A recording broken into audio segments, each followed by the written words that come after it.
Rajim, Bismillahirrahmanirrahim.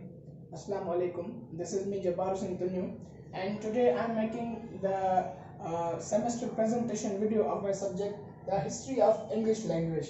The concerned teacher is Mr. Hussain Ali Kumbar.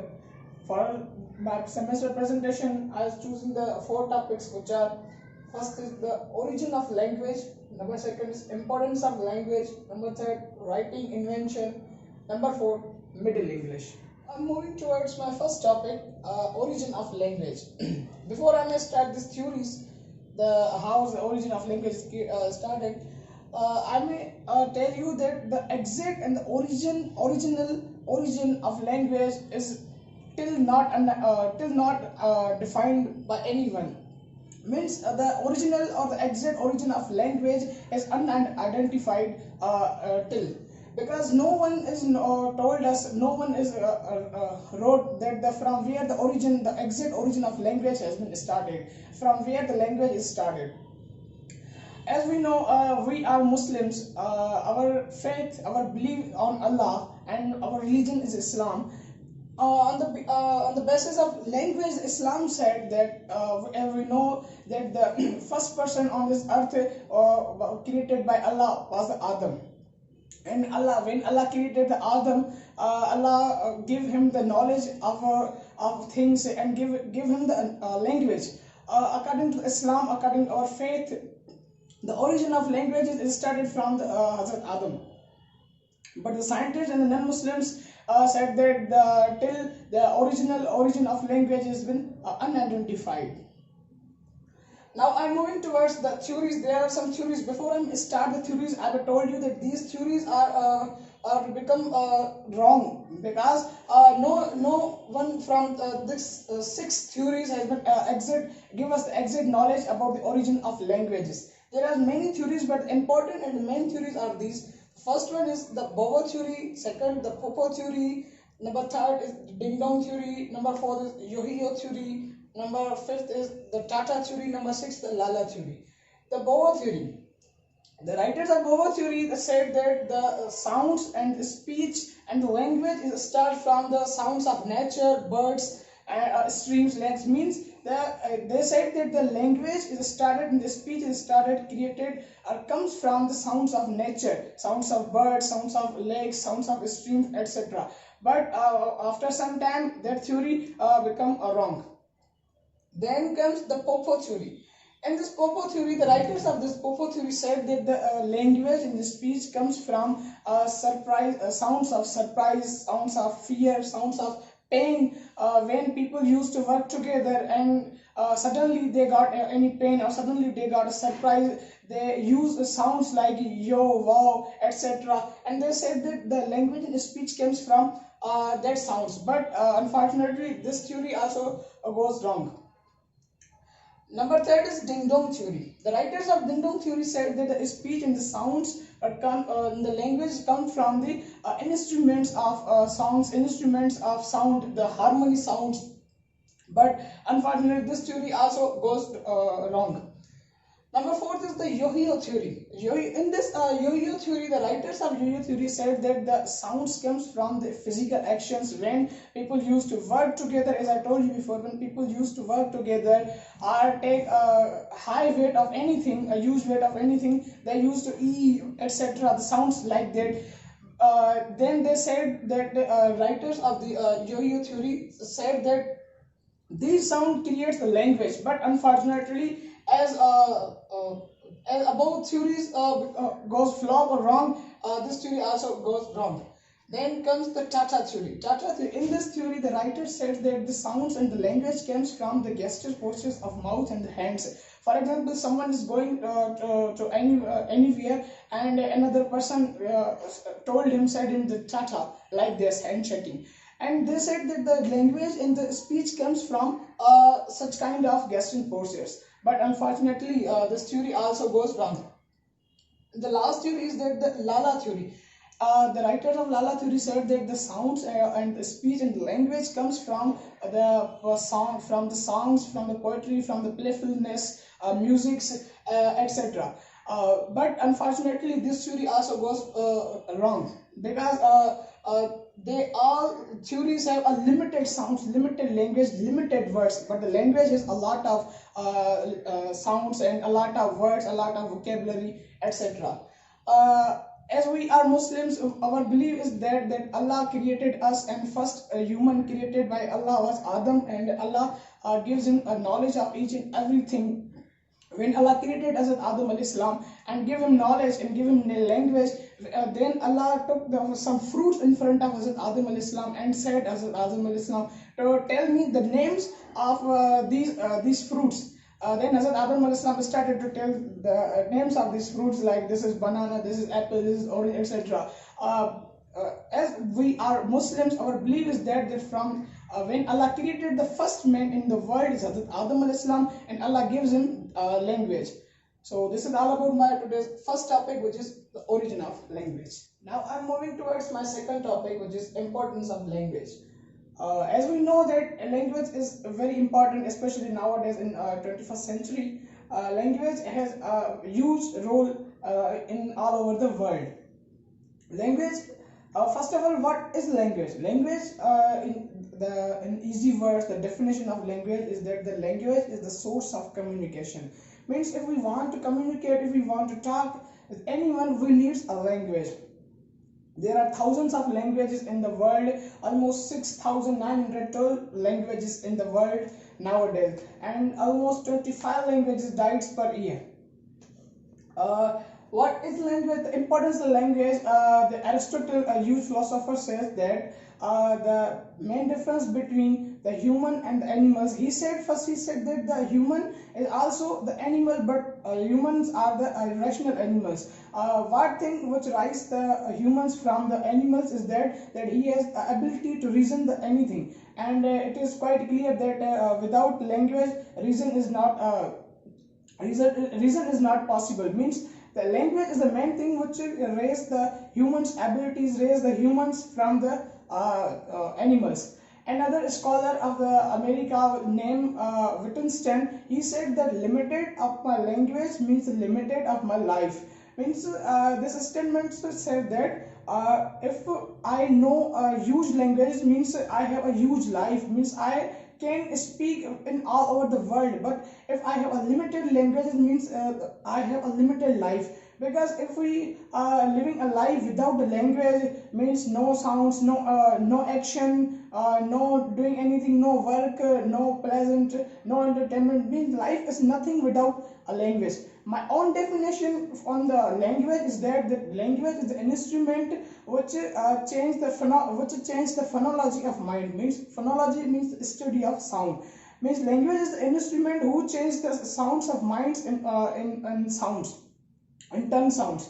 Now the importance of language in business, education, culture, and society. If we want to trade with other countries as well as in our own country, if we want to business with and other persons, we need a language. Take an example of worldwide languages. Many years ago, the Russian language was international language, because Russia was a powerful country of all over the world, and Russian language, everyone wants to learn a Russian language, because Russia have thousands of business to business to other countries, and every country wants to business with Russia. So that's why everyone wants to learn the Russian language. But nowadays, the America is a powerful country in all over the world, and the mother tongue, or you can say the national language of America, is English. So nowadays everyone wants to understand, wants to learn the English language, because many countries have their national language is English. But as we know that time changes everything, nowadays the China goes high all over the world, because China has a lot of business with other countries. So nowadays many people go towards learn the Chinese language. For Pakistanis, we must have to learn the Chinese language, because we have thousands of jobs and business in the trade, in the way of CPEC, the China-Pakistan Economic Corridor. So we need to learn the Chinese language, because Chinese language, that they will not so far the Chinese language will become a international language. Now the education, importance of a language in education. As we know that without language there is no education, because we need a language to educate the person, to give knowledge of anything. We need a language. I want to give you another knowledge, that the deaf, dumb, blind have their own languages. Symbols is also the language. Numbers is also a language. Some people said that, for example, someone is deaf or blind, he's not learning, learning the language, then he is also living his life. No, they have their own languages. Take an example of Helen Keller. Helen Keller was a blind woman, but he learned the language, and then he became a good scholar also. Now, the importance of language in culture. Definitely, there is no language, there is no culture. If we want to protect our culture, if we want to spread our culture in all over the world, we need a language. Take an example of our own culture. We are Sindhi and our language is Sindhi. If we want to protect our language, we must understand our language. We must know the language. What is the Sindhi language? If we want to spread our culture, we must learn that what is Sindhi language, and in a manual and in a good way. Then we can spread that our language and our culture. Means if we want to spread or protect our culture, we need a language. For example, if we want to protect our relations, if we want to protect our education, if we want to talk with others, if we want to give brief of anything of others, means each and every step we need a language. Now the society. Definitely, if we don't understand, if we don't learn, if we don't teach, if we don't know any language, there is not a part, there is no any part for us in a society. There is no any value of our in society, because society cannot give respect to us, because we don't understand any language, we don't have any language. Society will not accept us. Means there is no we will not be able to count in society. So this is all about the importance of language. Means the conclusion is that the language is very important. We have to learn many languages, because if we learn many languages, we can trade, we can talk with other countries people as well as with our country's people. This is all about my second topic, the importance of language. Now I'm moving towards my third topic, which is writing inventions. Long years ago, almost 3000 years ago, people were used the language only in spoken, but they have not a proper things or the proper way of writing the invention. After some time, they were started to make tokens or the coins, which is made up of clay, and they give the shape like this. These kind of shapes were used for different things. For example, they made a clay tokens like a cone shape, and the cone shaped clay token were used for the average or the weight of their cone. And then they use the round shaped coin and having a straight line between it, and that was used for to buy or to sell the sheep. When we give that coin to someone, they give us a sheep. When we take the coin from someone, we have to pay the sheep to them. And another egg type shaped coin having a straight line in between, which is used for a bottle of oil.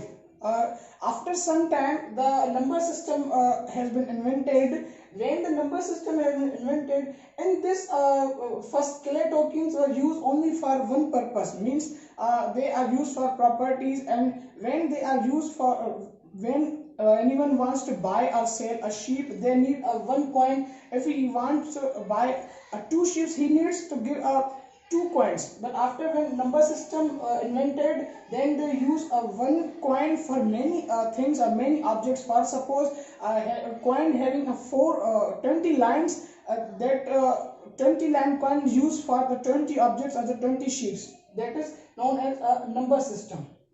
Then comes towards the Sumerian writing. Sumerians are the Sumerians. The civilization was found in the Mesopotamia. Meso means between. Potamia means the rivers. Means they are living between the rivers. Rivers are the Tigris and the Euphrates rivers. Means they are living towards the Tigris and Euphrates rivers, and they were known as the innovators of the language, and they will use pictures, or you can say a pictograph, for writing inventions. Mean they changed some writing system in early time. After some time, Egyptians, in same times, Egyptians, they use their own system of writing. They use a papyrus paper. Papyrus paper was made up of the papyrus plant, the thick of the pick of the papyrus plant. They cut the papyrus plant, and the pick of the papyrus plant, they were used as the papyrus paper, and they used to write on this paper, and this is known as the Egyptian papyrus writing system. After some time, the writing invention started to the books and papers, the papyrus paper, then in other trees papers. So this is all about my third topic, which is writing invention. I'm moving towards my fourth topic and the last, which is Middle English. The period of Middle English was from 1100 up to 1500 century. The writers of Middle English were Geoffrey Chaucer, Roman poet Marguerite Kemp, and Thomas Mallory. The good change, or you can say a huge change, between the Old English and the Middle English is in vocabulary, grammar, and the pronunciation. The change between Old English and the Middle English was only the vocabulary and the shape of sentences. But the change between Middle English and the Modern English was the pronunciation and the great vowel changing. Now, what is the reason of the Middle English? First of all, the Old English, then the Middle English. The main reason of to write the Middle English is that the Old English was became very simple and shortened and a common language. So the writers like Geoffrey Chaucer and some others decided to write in English in a different way, in a good way, in a new way. So this is known as a Middle English. Now, in Middle English, another change is that the grammatical features either simplified or disappeared. Adjective, noun, and verb, some uses of adjective, noun, and verb were simplified, and some features of noun, verb, and adjective has been disappeared because they change in some other shapes. Now, some examples of vocabulary of Middle English. There is a difference between nowadays English, modern English, and the Middle English are there. That today we are using the word better, but that time the word better are used as a better. Means in front of better, the word used in Middle English is a better. And the difference between nowadays can and that day can was only spelling. The can having a word, first word is K, and nowadays the C. The word used nowadays for eyes is I, and that time is I, and word for that time to walk is used known as a gone. So this is all about today's fourth topic, known as Middle English. So this is all about my today's semester presentation, the history of English language. Alhamdulillah, I have completed 4 topics. If you have any question, any query, feel free to ask in comments. Thank you. Allah Hafiz.